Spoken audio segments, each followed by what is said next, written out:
ขอความสุขความเจริญในธรรมจงบังเกิดมีแด่ทุกญาติโยมทุกท่านทุกคนต่อไปก็เอามือลงฟังโดยความเคารพ มื้อนี้ก็อีกมื้อหนึ่งที่เฮาทั้งหลายจะได้ฟังบรรยายในสถานที่นี้วัดป่ามหาวันหรือชื่อเต็มว่า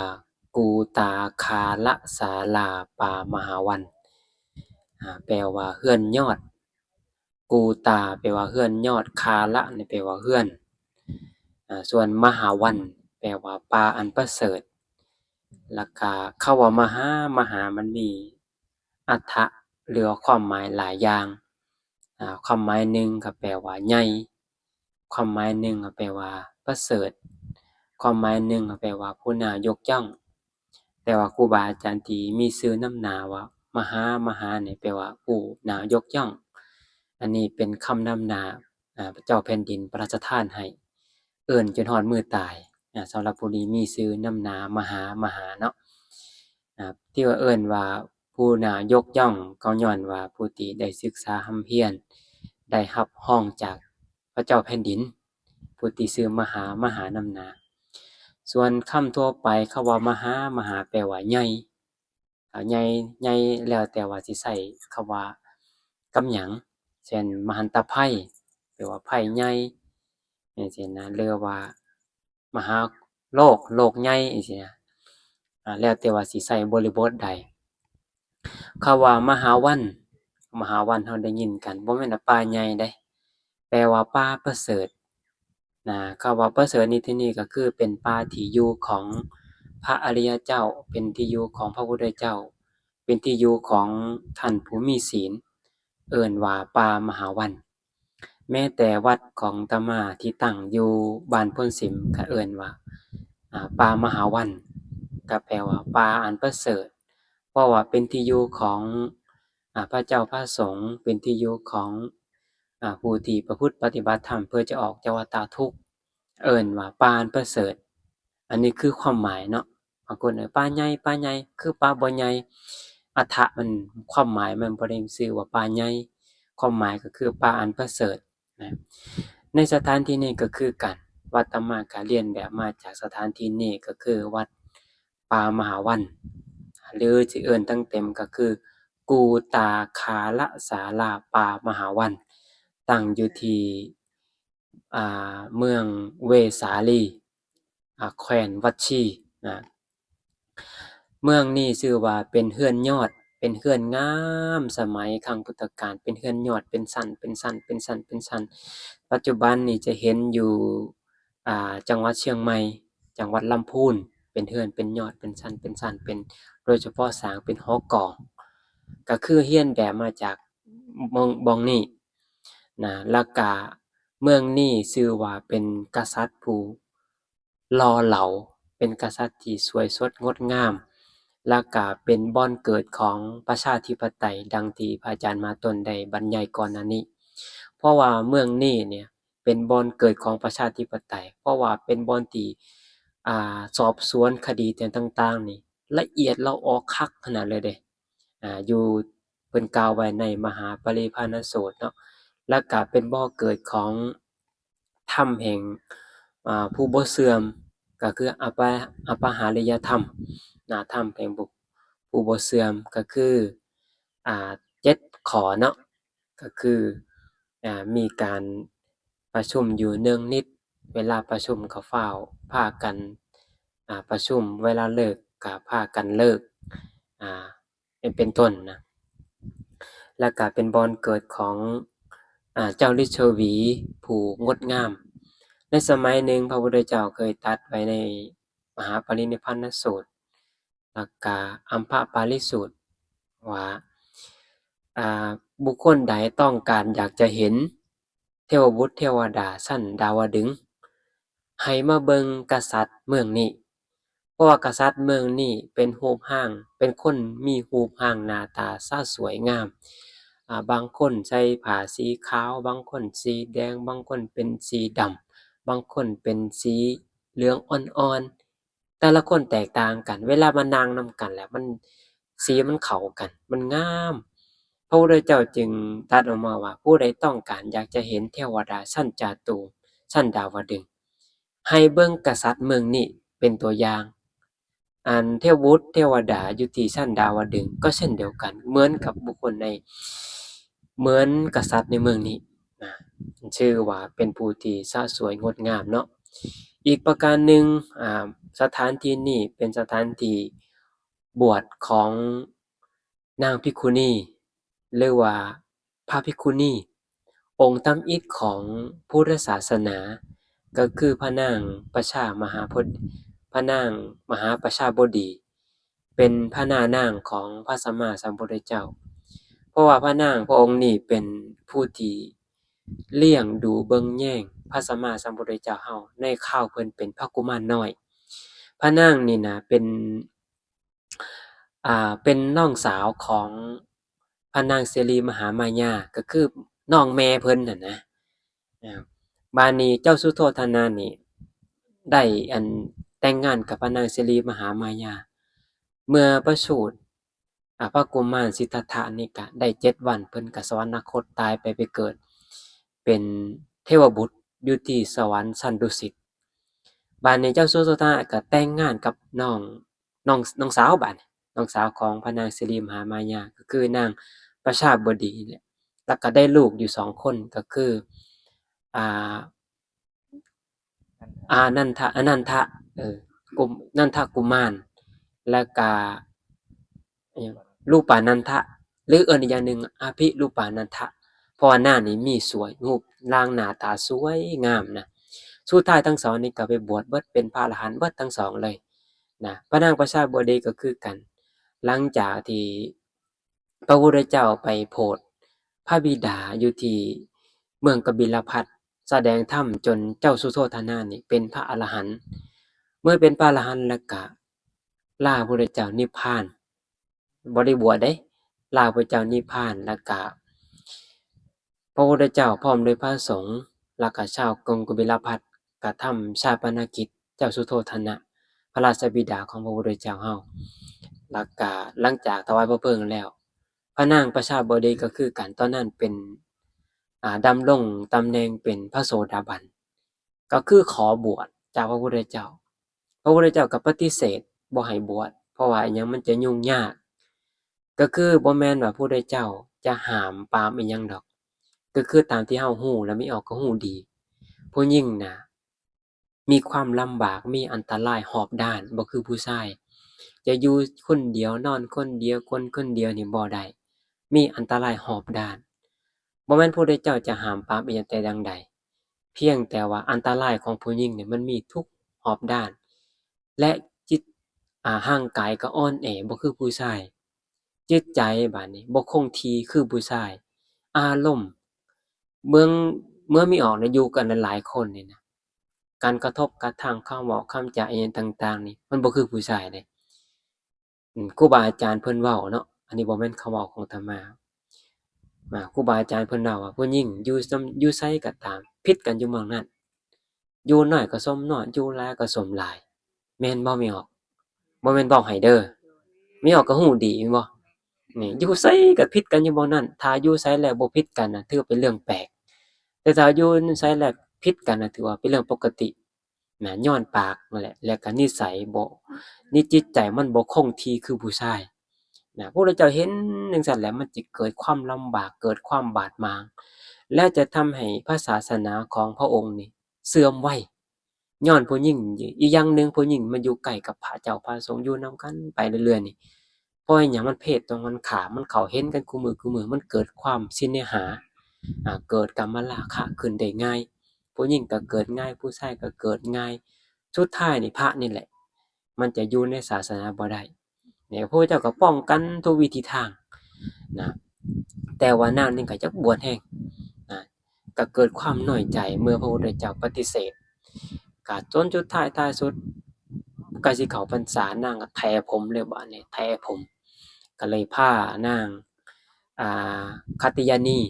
ก็คือนางกษัตริย์ทั้งหลายที่เป็นลูกเป็นหลานเป็นเหลนของกรุงกบิลพัสดุนี่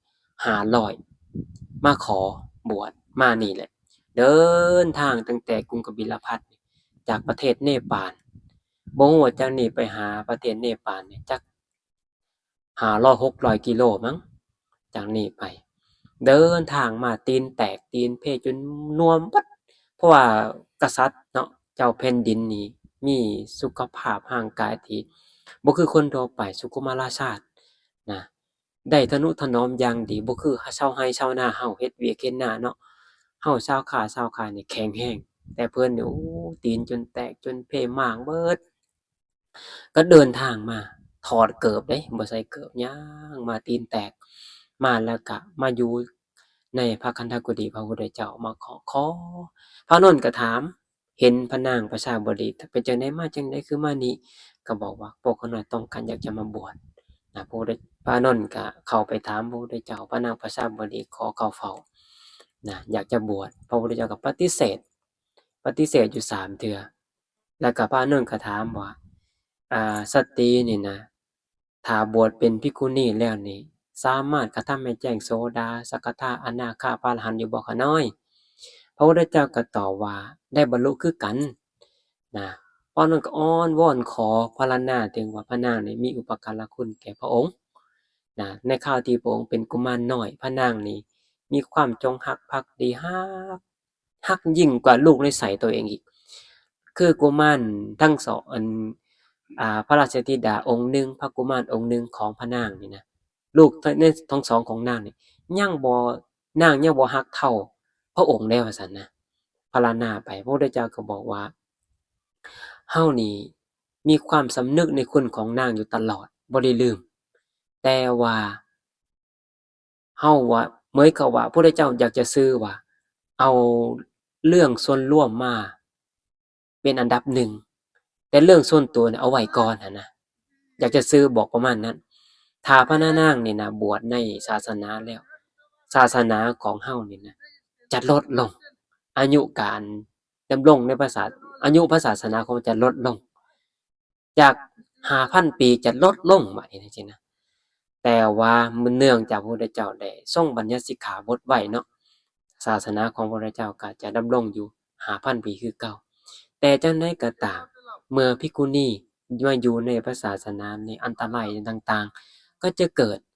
ญาติโยมทั้งหลายก็ลองไปศึกษาเรื่องเพิ่มเติมในพระวินัยปิฎกโดยเฉพาะภิกขุณีวิภังค์ว่าภิกขุณีเป็นจั่งใดไปอ่านเบิ่งนี่เฮาก็สิเห็นพฤติกรรมของผู้หญิงนิสัยของผู้หญิงไปเห็นแล้วโอ๊ยเนาะอ่านแล้วก็บางทีก็บ่พรรณนาในที่นี้ก็แล้วกันเนาะนี่เฮาสิเห็นเลยว่าอ่าโทษของภิกขุณีโทษของผู้หญิงอยู่ในวัดเนี่ยเป็นจั่งใดอยู่ใกล้กับพระเจ้าพระสงฆ์เป็นจั่งใดพระพุทธเจ้านี่นะถ้าว่าเพิ่นบ่เป็นพระพุทธเจ้าถ้าเป็นคนธรรมดานี่นะบ่ขออนุญาตนะว่าสมองแตกตายแต่ว่าเนื่องด้วยพระพุทธเจ้านี่บำเพ็ญบารมีมาเพื่อจะมากำจัดโทษสิ่งเหล่านี้ป้องกันสิ่งเหล่านี้ซี้โทษกับสิ่งเหล่านี้นะเพราะว่าอิหยังปัญหาเกิดขึ้นแก่เพิ่นนี่บ่น้อยเลยโดยเฉพาะภิกขุก็คือกันภิกขุณีก็คือกันหลายแรงทำให้ปวดหัวญ้อนทรงบัญญัติสิกขาบทแล้วอีกบัญญัติแล้วก็ทรงอนุบัญญัติอีกหรือบัญญัติกฎหมายแล้วก็บัญญัติกฎหมายลูกอีกอนุบัญญัตินะต่างๆนะก็หลายก็ย้อนว่าภิกขุณีนี้เอาต่อมาอีกบัดนี้สุดท้ายพระพุทธเจ้าก็ได้อนุญาตให้นางได้บวชเป็นคนแรกก็คือรับคฤธรรม8ประการมี1ภิกขุณีที่บวชในพุทธศาสนาถึงจะบวช100ปีก็ต้องได้ฆ่าภิกขุที่บวชในมื้อนั้น2ก็คือภิกขุณีต้องบ่กล่าวตักเตือนพระบ่แสดงธรรมให้แก่พระอันเนี้ยนี่เป็นการข่มกิเลสของไม่ออกอย่างหนึ่งเด้ข่มกิเลสของไม่ออกนะแล้วก็ต้องจำพรรษาอยู่กับภิกขุต้องจำพรรษาในวัดที่มีภิกขุเท่านั้นห้ามจำพรรษาในบ่อนอื่นบ่จั่งซั้นแล้วมันจะเกิดภัยอันตรายเด้นะเปรียบเหมือนหยังเปรียบเหมือนกับว่าบ้านใดที่มีผู้หญิงหลายผู้ชายน้อยบ้านนั้นจะอ่อนแอบ้านใดที่มีแต่ผู้ชายหลายบ้านนั้นจะแข็งแกร่งแต่จะขาดความอ่อนโยนแต่บ้านใดที่มีผู้หญิงนำผู้ชายนำบ้านนั้นจะมีความแข็งแกร่งทั้งด้านจิตใจและก็เป็นผู้อ่อนโยนทางด้านกิริยามารยาท นี่ไปเปรียบเทียบจังซั่นเนาะด้านนี้นางภิกขุณีประชาบดีนี่ก็บวชได้บ่นานแล้วก็สำเร็จเป็นพระอรหันต์องค์หนึ่งแล้วก็เป็นผู้ที่ถวายผ้าแก่ภิกขุผู้บวชใหม่ก็คือพระอ่าอสิตะ พระนางประชาบดีนี่ได้ถวายผ้าที่เฮ็ดด้วยไหมนะถวายแก่พระอสิตะก็ลูกของเจ้าอาชาติศัตรูนั่นแหละลูกของเจ้าอาชาติศัตรูเนี่ยเกิดขึ้นมาแล้วนี่พระพุทธเจ้าก็พยากรณ์เนาะหลังจากเรามาบวชเป็นภิกขุใหม่แล้วพระเจ้าก็พยากรณ์ว่าพระภิกขุองค์นั้นจะได้เป็นพระศรีอริยเมตไตรในอนาคตการหลังจากนี้ไปเบิดศาสนาของพระพุทธเจ้าเฮาองค์ต่อไปในยุคสมัยของคน80,000 ปีพระพุทธเจ้าองค์นั้นจะมาเทวบุตรองค์นั้นจะได้มาเกิดเป็นพระพุทธเจ้าพระนามว่าศรีอริยเมตไตรเพิ่นสั่งสมบารมีมาตั้ง80อสงไขยกับอีกแสนมหากัปแล้วตอนนี้เป็นเทวบุตรอยู่ที่สวรรค์ชั้นดุสิตรอเมื่อศาสนาของพระพุทธเจ้าเบิดไปอายุคนฮอด80,000 ปีตอนนั้นน่ะเพิ่นจะเสด็จลงมาจุติในขั้นของนางพรหมณีในศาสนาในอ่าหยังก็พราหมณ์หยังก็พรหมณีเพราะว่าในสมัยนั้นเป็นคนเจ้ากษัตริย์นี่จะบ่มีอำนาจแต่ว่าจะมีอิทธิพลทางด้านกษัตริย์พราหมณ์เนาะแล้วก็พราหมณ์จะมีอิทธิพลแล้วก็เพิ่นก็จะจุติในอ่าพรหมณีแล้วก็ออกบวชเป็นพระพุทธเจ้าพระนามว่าศรีอริยเมตไตรในอนาคตนะแล้วก็พระนางประชาบดีก็ถือว่าเป็นผู้ที่ได้รับเอตทัคคะว่าเป็นผู้ที่รัตตัญญูเป็นผู้ที่บวชก่อนหมู่นะมีอุปการะคุณต่อพระศาสนาในการหลวงหลายและเมื่อนางนี้ได้บวชปุ๊บลงไปนางภิกขุณีคนอื่นก็บวชตามบัดนี้นะบวชตามย้อนอาศัยพระนางประชาบดีนี้และปัจจุบันนี้พระนางภิกขุณีก็ถือว่าได้เบิดไปเพราะว่าพระนางอ่าภิกขุณีถือว่าได้ขาดสูญไปจะมาเติมต่อมาบวชนำหลังเนี่ยบวชบ่ได้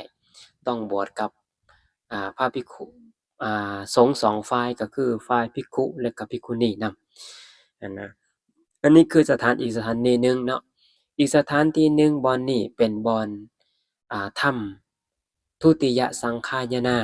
ก็คือถ้ำสังฆายนาครั้งที่2หลังจากที่พระพุทธเจ้าเฮาปรินิพพานไปแล้วได้100 ปีแล้วก็มาถ้ำสังฆายนาครั้งที่2ก็มองนี้โดยมีพระยศกกันดบุตรเนาะเ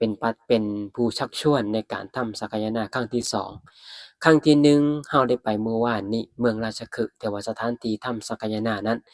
เฮายังบ่ทันได้ไปเบิ่งหลังจากเฮาเที่ยวทั้ง4สังเวชแล้วเฮาจังค่อยไปเบิ่งอีกทีหนึ่งเนาะบัดนี้ครั้งที่2ก็มานี่แหละตอนนั้นรวบรวมพระธรรมวินัยรวบรวมพระธรรมแล้วก็พระวินัยแล้วก็คือพระไตรปิฎกในปัจจุบันนี้แล้วก็ครั้งที่2ก็มาทำอยู่นี่แล้วก็โดยที่แนะนำจากชักชวนโดยการชักชวนจากพระยศพระยศนี่อาตมามักอยู่หม้องหนึ่งคำเว้าของเพิ่น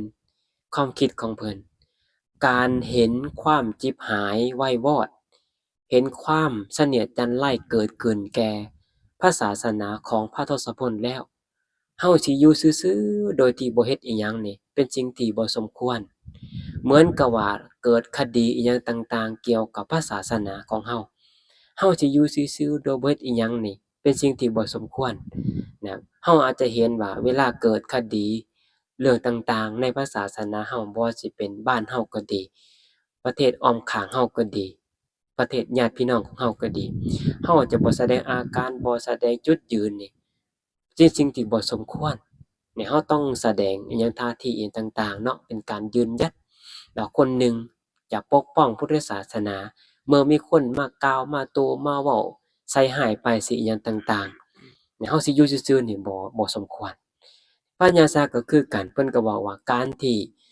เสนียดจันไรเกิดขึ้นแก่ศาสนาของพระทศพลแล้วในฐานะเฮาเป็นพุทธสาวกนี่จะอยู่ซื่อๆนี่เป็นสิ่งที่บ่สมควร นี่อาตมามักอยู่ตรงนี้นะก็เลยการทำสังฆทานในครั้งนั้นก็โดยยึดถือเอา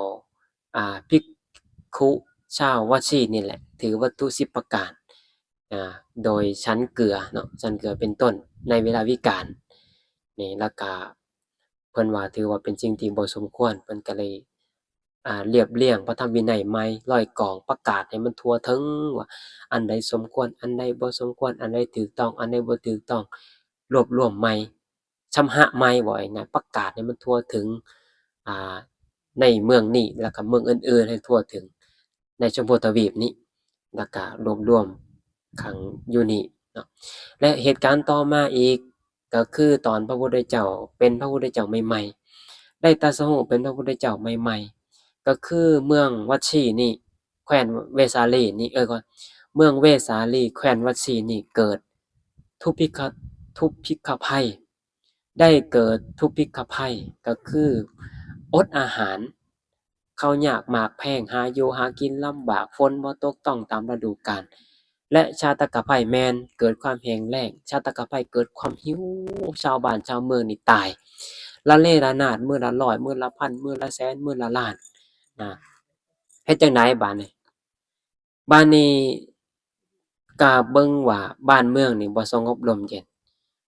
พวกชาววัดศีลนี่ก็ได้นิมนต์พระพุทธเจ้าตอนนั้นพระพุทธเจ้าประทับอยู่ที่เมืองราชคฤห์เมืองที่เฮามาเมื่อวานนี้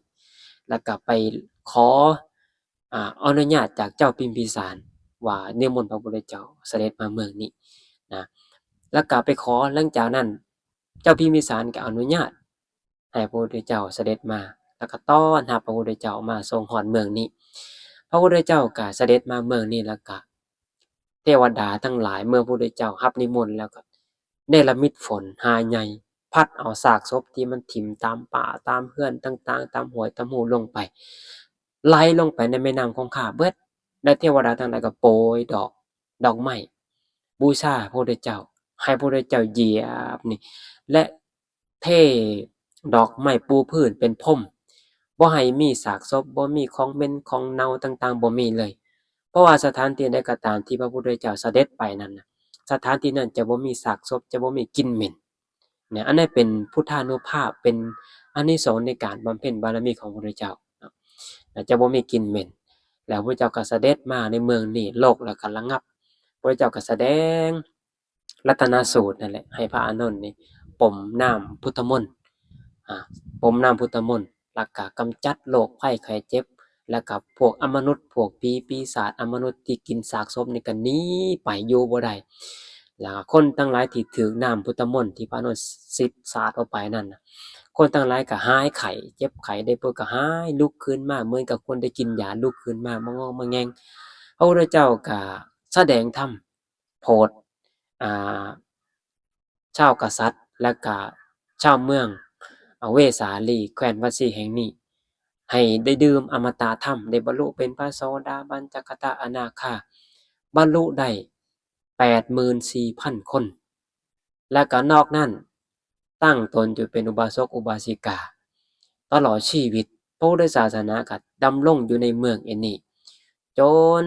ว่ายุคสมัยของพระพุทธเจ้าเบิดไปแล้วก็จนฮอดปัจจุบันนี้และมองนี่ก็เป็นบ่อนที่พระพุทธเจ้าประทับในสมัยที่เพิ่นเสด็จมาในครั้งนั้นแหละก็คือป่ามหาวันหรือเอิ้นชื่อเต็มว่ากูตาคาลศาลาป่ามหาวันสถานที่นี้เป็นบ่อนที่เจ้าฤชวีสร้างถวายพระพุทธเจ้าต้อนรับพระสงฆ์500องค์จากกรุงกบิจากราชคฤห์มาในสถานที่นี้นะอันนี้คือสถานที่สถานที่หนึ่งที่สำคัญแล้วก็เป็นบ่อนบรรจุพระบรมสารีริกธาตุในสถานที่นี้เนาะอันนี้ก็คือประวัติย่อๆเนาะแต่ว่ามีเรื่องเหตุการณ์ต่างๆหลายกว่านี้อีกแต่ว่าเฮาก็สิขอจบไว้แต่เพียงเท่านี้ก่อนเพราะอิหยังแดดแห้งแล้วไหม้แล้วตอนนี้นะ